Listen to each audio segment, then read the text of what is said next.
Salam sahabat, kembali lagi dengan saya Ferdinand Utahayan. Saya sedang membaca buku Di Bawah Bendera Revolusi karya Bung Karno, cetakan tahun 1964. Banyak pesan-pesan persatuan, pesan-pesan kebangsaan yang ada di dalam buku ini. Tetapi yang mau kita bahas sekarang adalah tentang kunjungan Duta Besar Amerika ke DPP PKS.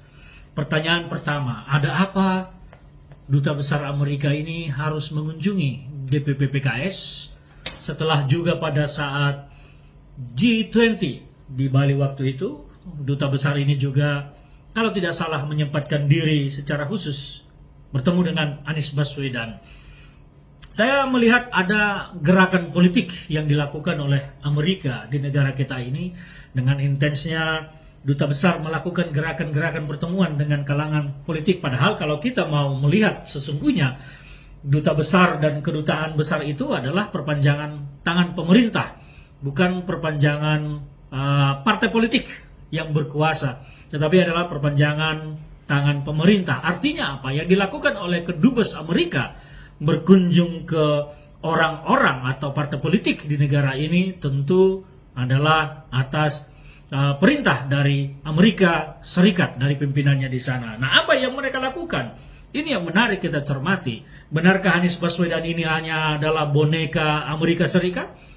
Benarkah Amerika Serikat ini sedang memperalat kelompok-kelompok tertentu sebagaimana Amerika ya yang kita ketahui memperalat kelompok-kelompok keagamaan di banyak negara untuk kemudian diadu domba berseteru sehingga banyaklah hancur negara-negara di sana. Kita bisa melihat bagaimana Afghanistan dulu di sana Al-Qaeda adalah ternakan Amerika untuk melawan Soviet, dan sekarang kita bisa melihat bagaimana Al-Qaeda, Taliban segala macam itu dan ISIS, Irak hancur, Suriah hancur dan banyak negara lain. Amerika adalah negara yang saat ini mungkin sedang tidak nyaman dengan kemajuan Indonesia. Amerika mungkin adalah sebuah negara yang tidak bisa menerima situasi bahwa Indonesia semakin maju dan semakin keras menguasai sumber daya alamnya. Kita lihat bagaimana Pak Jokowi berjuang habis-habisan membela pemanfaatan sumber daya alam yang kita miliki. Bahkan harus bertempur dengan WTO, berperang melawan banyak negara tentang sawit dan segala macam. Nah, ini Amerika apa kepentingannya? Kedekatan rezim Jokowi dengan banyak negara, Arab, Cina, Rusia dan lain-lain mungkin membuat Amerika merasa ditinggalkan, dan mereka selama ini sejak masa Orde Baru yang mendukung Amerika dan Orde Baru didukung oleh Amerika ingin kembali menancapkan kukunya. Nah, bagaimana mereka ingin menancapkan kukunya? Tentu harus beternak orang-orang di Indonesia. Saya harus menyatakan beternak orang-orang. Artinya memelihara orang-orang yang bermental pengkhianat, bermental ingin menjual negerinya, bermental ingin mendapatkan sesuatu dari asing. Yang penting dia bisa menikmati hidupnya secara sendiri, apapun risikonya terhadap bangsa, dia tidak peduli. Nah, ini yang harus kita cermati. Pertanyaan kita seperti tadi, apa kepentingan Amerika?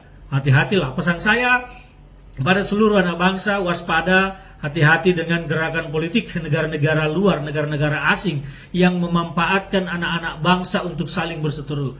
Jangan sampai pola-pola yang telah terjadi di banyak negara yang menghancurkan negara seperti Irak, Afghanistan, Suriah dan lain-lain terjadi di Indonesia.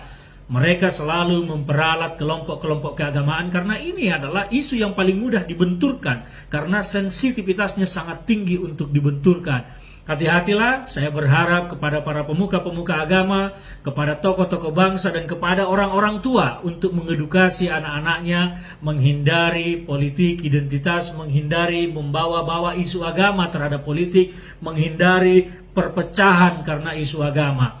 Kita ini kuat besar karena bersatu. Kita ini besar karena adanya perbedaan. Kalau kita menghancurkan perbedaan itu, maka belum tentu kita akan kuat. Intinya satu, kita harus melawan siapapun yang menjadi anti asing yang ingin merusak kembali Nusantara kita, ingin mengacaukan kembali negara kita dan mengambil sumber daya alam kita yang sekarang kita kuasai. Kita dukung pemerintah, kita dukung negara ini untuk menjadi kuat dan berdaulat di semua sektor, mengelola sendiri dunianya, mengelola sendiri negerinya, mengelola sendiri kekayaannya tanpa intervensi asing. Semoga kita sebagai anak bangsa memiliki jiwa patriotisme untuk melindungi negara kita. Salam dari saya, Ferdinand Utahayan.